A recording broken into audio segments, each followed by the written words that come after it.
If you wish to support the channel on Patreon, please follow the links in the description below.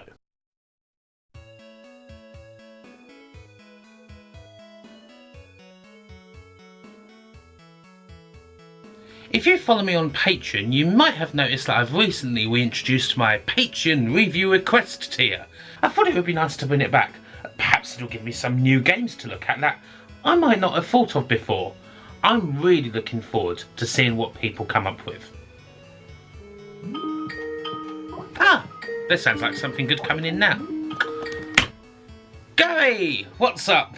Hey Kim, how are you? It is an absolutely beautiful morning. Thanks for getting in on the request here. So, have you thought about what you want me to do? Maybe a nice little Amstrad or PC Engine game? Perhaps even something strategic? If you want something strategy based, then I have the perfect game for you. Oh, awesome. What is it, a popular World War II RTS? One of those MOBAs that everyone goes on about? Maybe I'll get a chance to cover one of those Koei games that I love so much. No, maybe. I'm not gonna lie to you, Kim, it's Worms. Worms? Again? Oh yes, Worms Ultimate Mayhem for the PC. It's in 3D, Kim. You can never have enough worms, and when you add that extra dimension, you know it's going to be worth checking out. Oh yes, sure, of course, Gary. I mean, indeed, you can never have enough worms. Kim? You okay, Kim? I thought I heard a bottle moving. Oh, no, I'm fine. It was just, one of the cats. Anyway, I'll definitely get Worms Ultimate Mayhem done for you. No problem, I'm very excited. Sweet! I knew you would be. Anyway, I've got to go. Cheers, Kim. Yeah, see you later.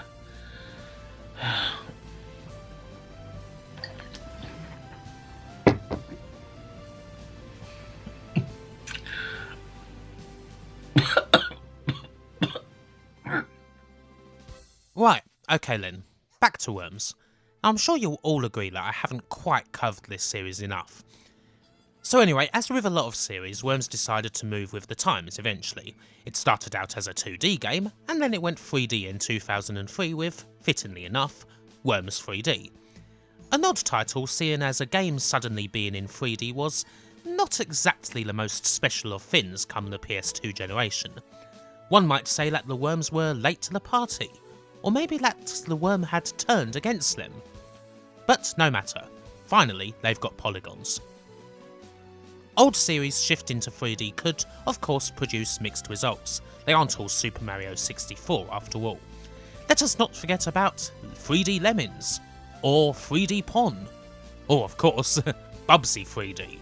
Games to trouble your very core. However, Worms was actually just fine in 3D. I suppose it helps that in the end it's just a neat little turn-based strategy game.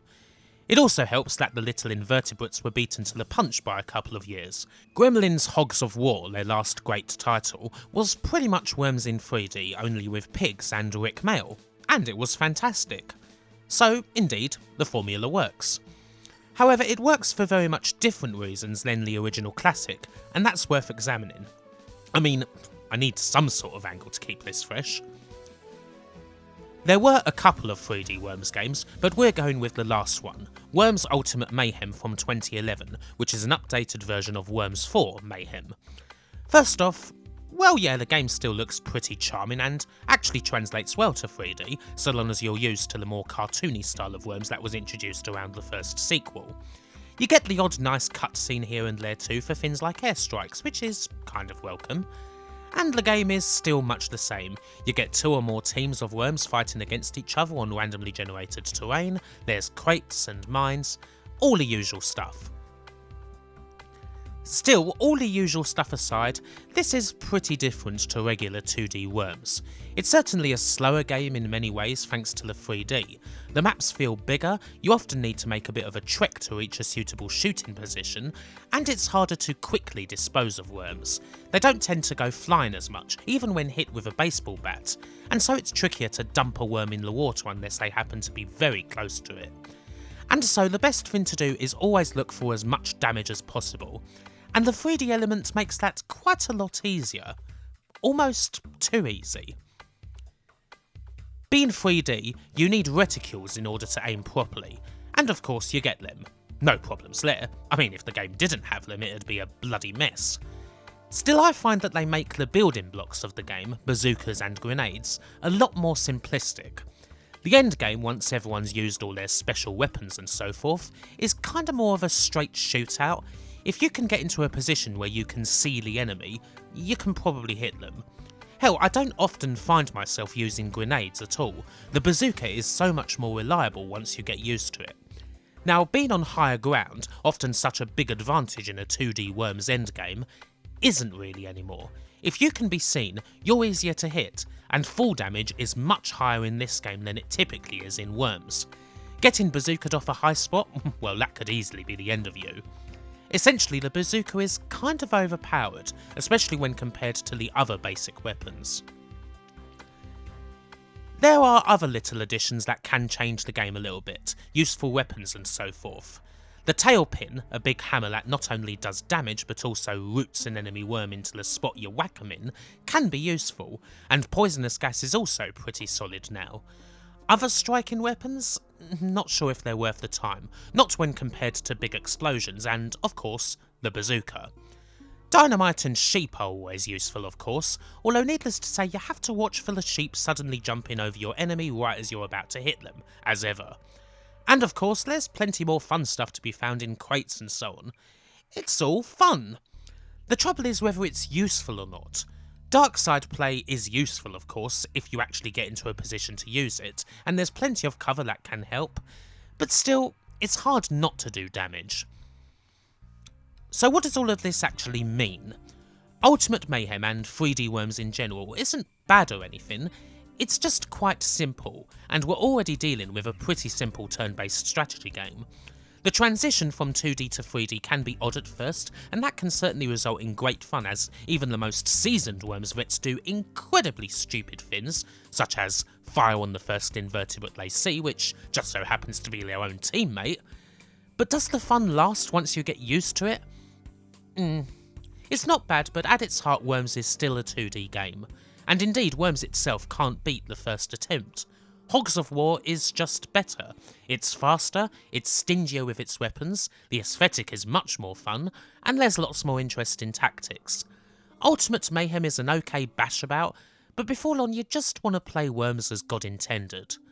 Unless you're me, and frankly you're happy if you never see another worm as long as you live. And with that, hopefully we're done with Worms. I think this calls for a celebration. And I've got an excuse. I hit 40,000 subscribers not long ago. Drunk stream time! Haha, let's do this. Spring break!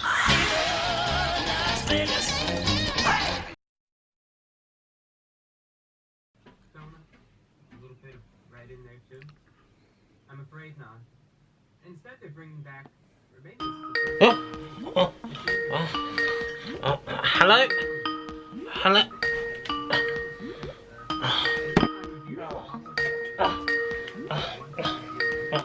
Hello? Who is this? Kim, it's me, Gary. Oh, Gary. How are you? I'm fine, thanks. Cool. Did you like the Worms review that I did? Oh yes, it was great. I love Worms, thanks. Well, what have you got for me next? Something that I can sink my teeth into, I hope. Oh right, yeah, yes, got it. Absolutely. How about Yes, go on. Worms WMD? Sorry? Yeah, you know, Worms WMD. It'd be great. It's another Worms game, Kim. Worms WMD. Yeah, it's the latest and the greatest in the series. You know me, Kim. I love Worms. Right, okay. Gary, how many Worms games are there? 24, including the spin-offs, but, you know, they're all great. 24.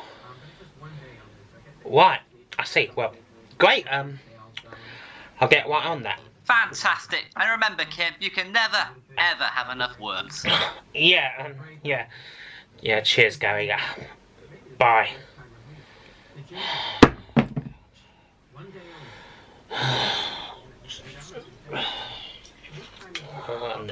This. Oh, God. I should have known. I really, really should have known.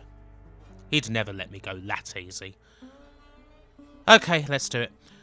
Worms WMD from 2016 is the 24th and, at present, final incarnation of Team 17's long-lasting series.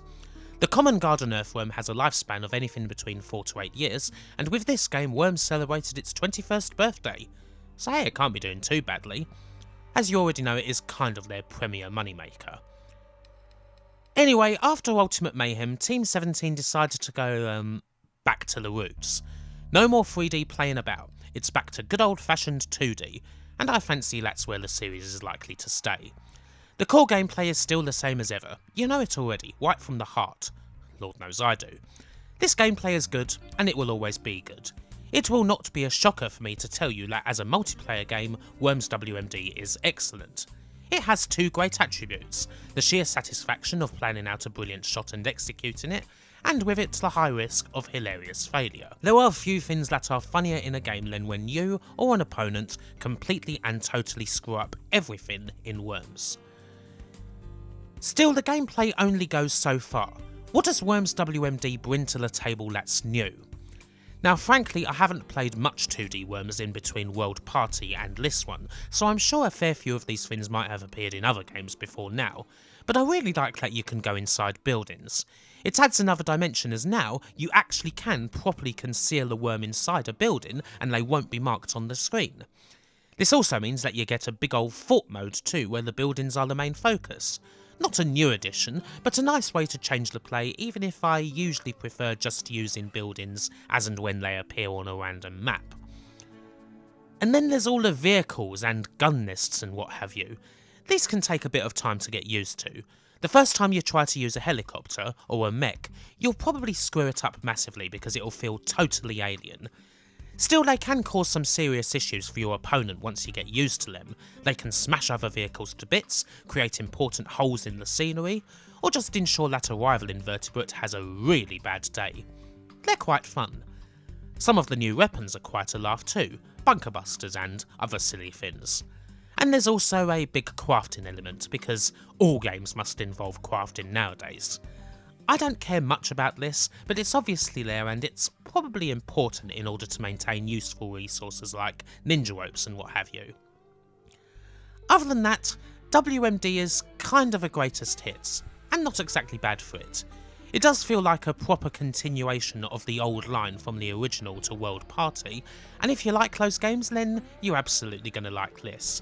You'll recognise all the old weapons, be able to do all the old tricks, and of course, you'll still have the chance to completely wreck the hell out of a match by obtaining an Armageddon and watching the world burn. That's never not a glorious moment, wondering if any of your worms will survive the ordeal.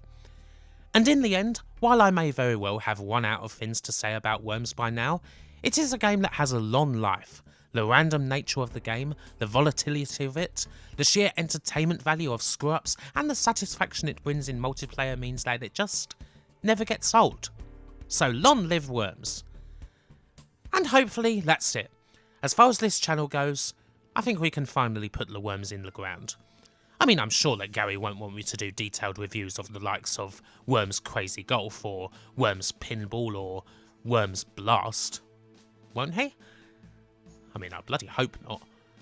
Anyway, bye for now.